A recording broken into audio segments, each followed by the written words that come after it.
पर कारखाना था उसको बंद करने का काम,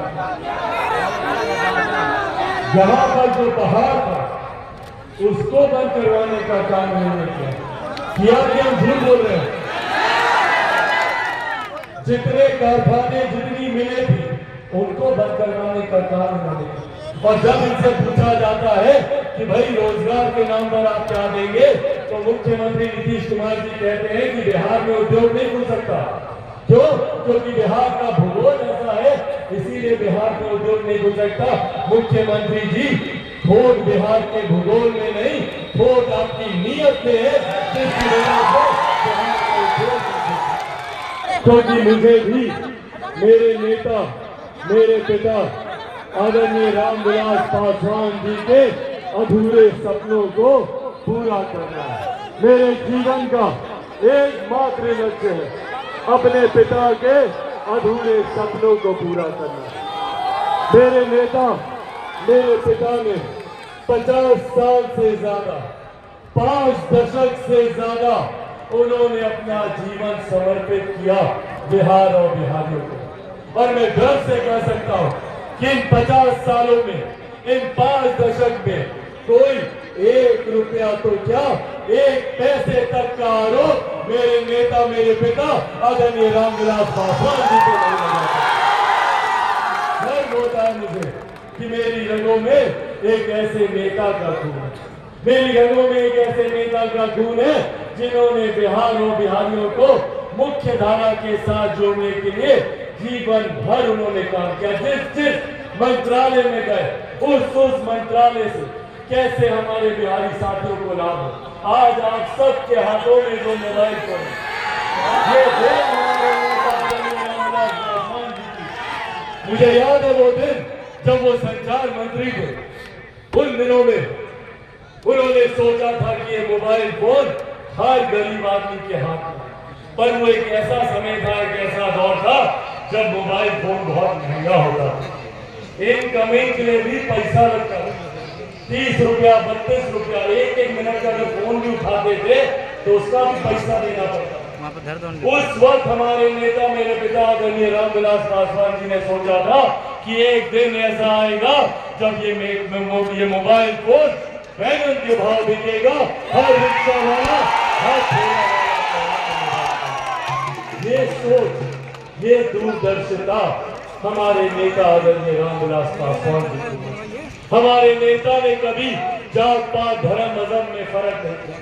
जिस मंत्रालय में गए उस मंत्रालय से हर जाति, हर धर्म के लोगों को सम्मान देने का काम किया। जिस जिस विभाग में वो गए उस विभाग से उन्होंने हमारे बिहार को उन्होंने जोड़ने का काम किया। भले वो रेल मंत्रालय हो, श्रम विभाग और तो अपने अंतिम दिनों में सेल से भी उन्होंने हर वो संभव योजनाओं को बिहार में लाने का उन्होंने काम किया जो उनसे मुमकिन होगा। और आज भी मुझे वो दिन याद है अपने जीवन के अंतिम दिनों में, जब मेरे नेता, मेरे पिता अंतिम सांसें ले रहे, उस वक्त भी उनको सिर्फ देशवासियों की चिंता है। वो एक ऐसा समय था जब उनकी खुद का स्वास्थ्य, उनकी खुद की तबीयत खराब हो रही। ऐसे में परिवार के हम लोग चाहते थे कि वो अस्पताल जाए, अपना इलाज करें। और ये मैं बात कर रहा हूँ जब देश में लॉकडाउन लगा हुआ था। उस वक्त लॉकडाउन के वक्त हमारे नेता विचलित होते थे उन तस्वीरों को देखकर, जिसमें बिहार के लोग मजबूर थे पैदल चलकर हजारों किलोमीटर की यात्रा कर बिहार आने के लिए मजबूर थे। बिहार सरकार ने हमारे बिहारी साथियों को कोई भी सुख सुविधा देने से मना कर दिया। ना उनके लिए किसी बस का इंतजाम कराया गया, ना किसी ट्रेन का इंतजाम कराया गया। पैदल हजारों किलोमीटर चलकर दूसरे प्रदेश से हमारे बिहारी साथी अपने प्रदेश आने के लिए मजबूर थे ताकि उनकी जान बच पाए। और ये तस्वीरें हमारे नेता को विचलित करती थी। और उन दिनों जब उनका खुद का स्वास्थ्य खराब हो रहा था, उनको इस बात की चिंता नहीं बढ़ पाया। अनंत संभावनाएं हैं हमारे प्रदेश में, सबसे ज्यादा IAS IPS अफसर हमारा प्रदेश देता है। जब शिक्षा के महत्व को कोई नहीं जानता था, उस वक्त नालंदा यूनिवर्सिटी पर हम लोग फख्र करते थे। सबसे ज्यादा मान सम्मान प्रतिष्ठा हमारे प्रदेश की होती थी। लोकतंत्र की जननी हमारा प्रदेश था। पर आज हमारे प्रदेश को इस बदहाल परिस्थिति में ला दिया है कि लोग हमारे प्रदेश का नाम सुनकर प्रदेश को हीन भावना से देखने लगे। दूसरे प्रदेशों में जब हमारे बिहार के बच्चे जाते हैं तो वो वहां जाकर बताने से डरते हैं, कतराते हैं ये बताने से कि हम बिहारी हैं। क्यों भैया? बिहारी शब्द तक को गाली बना दिया। दिल्ली में रहा हूं, बंबई में मैंने काम किया, देखा मैंने किस तरीके से दूसरे प्रदेशों में हम बिहारियों के ऊपर लाठियां चलाई जाती हैं, डंडे बरसाए जाते हैं, ए बिहारी बोलकर दूसरे लाख मारे जाते हैं। और इतना होने पर भी हमारी राज्य सरकार, हमारे मुख्यमंत्री खामोश रहते हैं। एक शब्द उनकी जुबान से नहीं निकलता तो दूसरे प्रदेशों में बैठे हमारे बिहारी साथियों को यकीन दिलाए कि उनकी सरकार उनके साथ है। पर क्यों यह परिस्थिति बनी? क्यों ऐसी व्यवस्था आई कि बिहार आज इतनी बदहाल परिस्थिति में पहुंचा? क्योंकि मुख्यमंत्री नीतीश कुमार जी ने बिहार में विकास से ज्यादा हम बिहारियों को बांटने पर ध्यान दिया। जैसे अंग्रेज रणनीति बनाते थे डिवाइड एंड रूल की, बांटो और शासन करो की रणनीति जो अंग्रेज बनाते थे, वही रणनीति का उपयोग हमारे मुख्यमंत्री नीतीश कुमार जी करते हैं। हम लोग को जाति के नाम पर, हम लोग को धर्म के नाम पर बांटने का काम करते हैं। प्रदेश के मुखिया होने के नाते उनकी जिम्मेदारी थी कि पूरे प्रदेश को एक साथ लेकर चलते।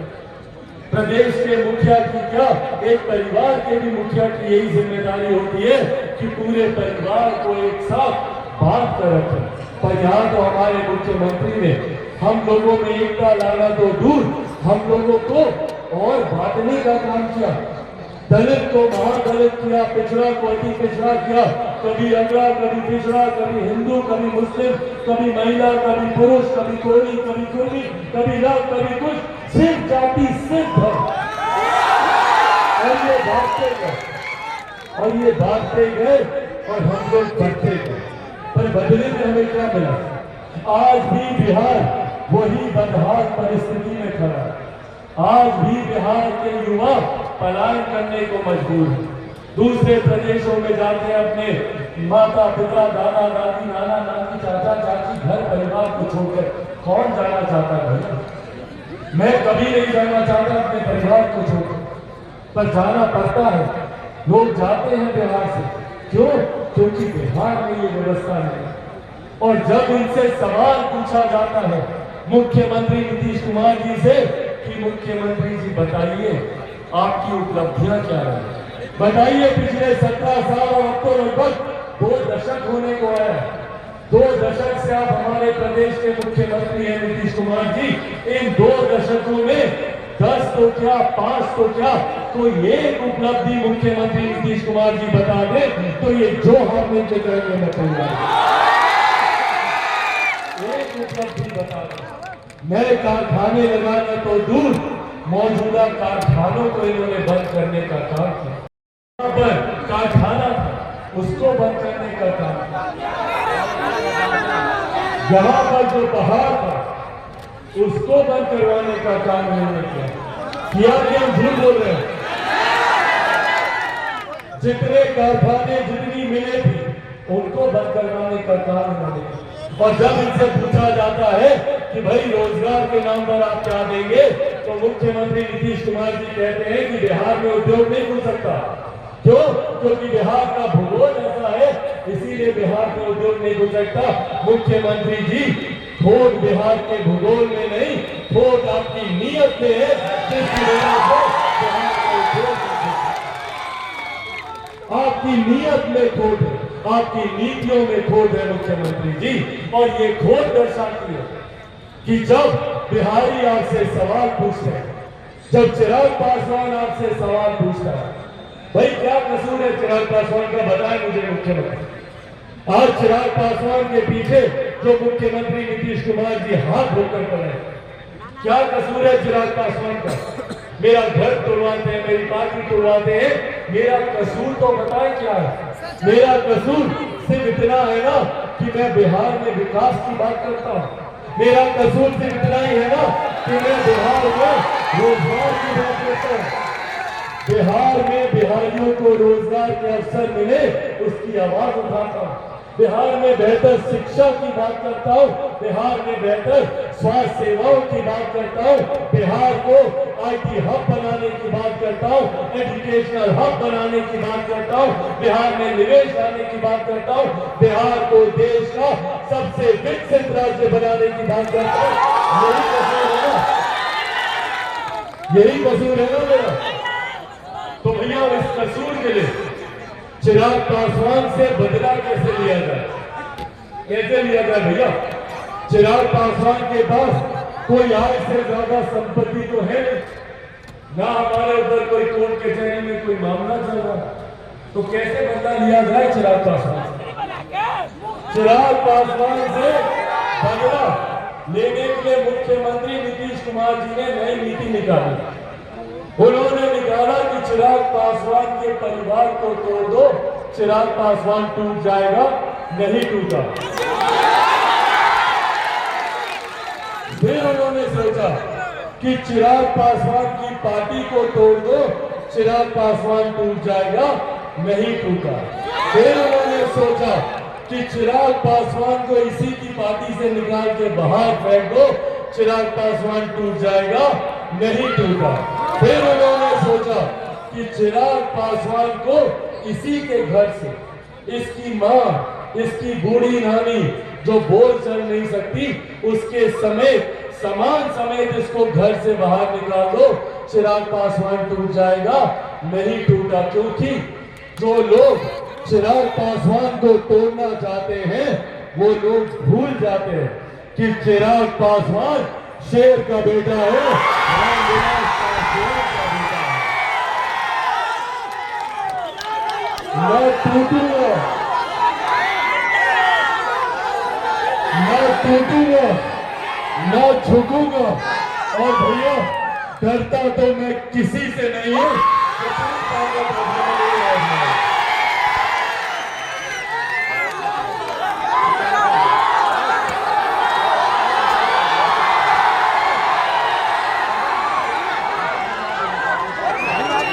साथियों, बिहार के विकास के लिए एक ईमानदार लड़ाई लड़ने का मैं प्रयास कर रहा हूं, कोशिश कर रहा हूं कि किस तरीके से अपने प्रदेश को एक विकसित राज्य बनाओ, और इसके लिए ईमानदारी से आ रहे हैं वो लोग खाना कैसे खाएंगे, उनको 2 वक्त की रोटी कैसे मिलेगी, उनका राशन कैसे उनको मिलेगा।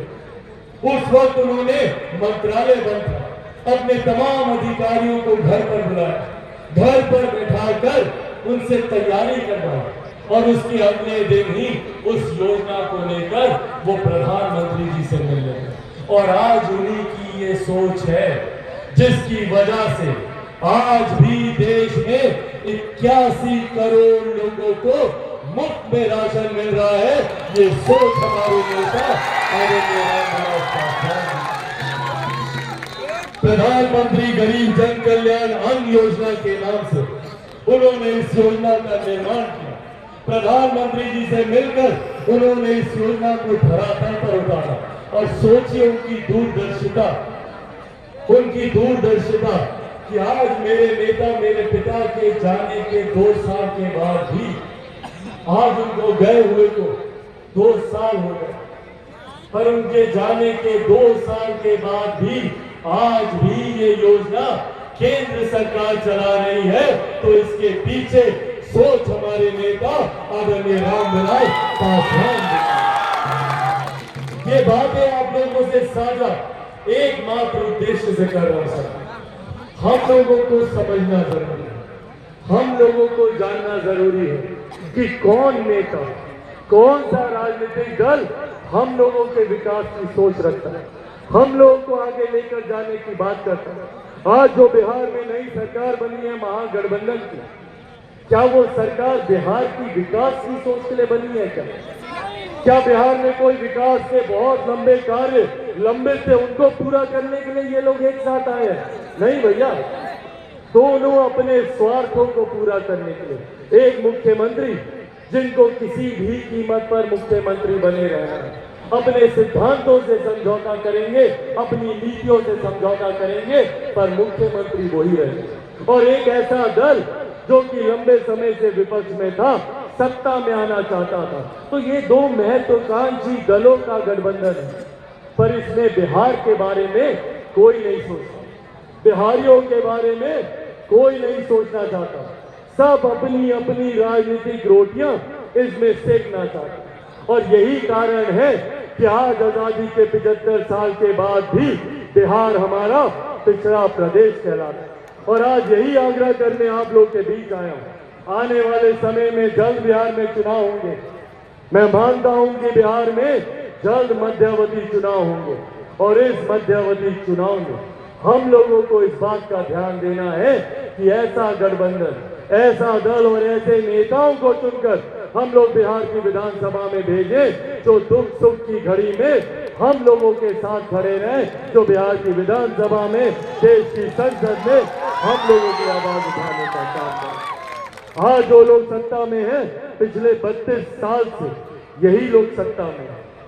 15 साल राजद का शासन देखा, पिछले 2 दशक से मुख्यमंत्री जी को देखा। इसीलिए साथियों, अंत में बस ये आग्रह आप लोगों से करने आया हूं, जरूरी है अच्छे नेताओं को चुनना, अच्छे दल, अच्छे गठबंधन, पढ़े लिखे लोगों को आगे बढ़ाना, ताकि वो लोग जब सत्ता में आए तो आपके बारे में सोचे, युवाओं के बारे में सोचे, महिलाओं के बारे में सोचे, बुजुर्गों के बारे में सोचे, किसान मजदूरों के बारे में सोचे, और हमारे प्रदेश को आगे लेकर जाने का काम करें। और इसी सोच के साथ बिहार फर्स्ट, बिहारी फर्स्ट को लेकर आया।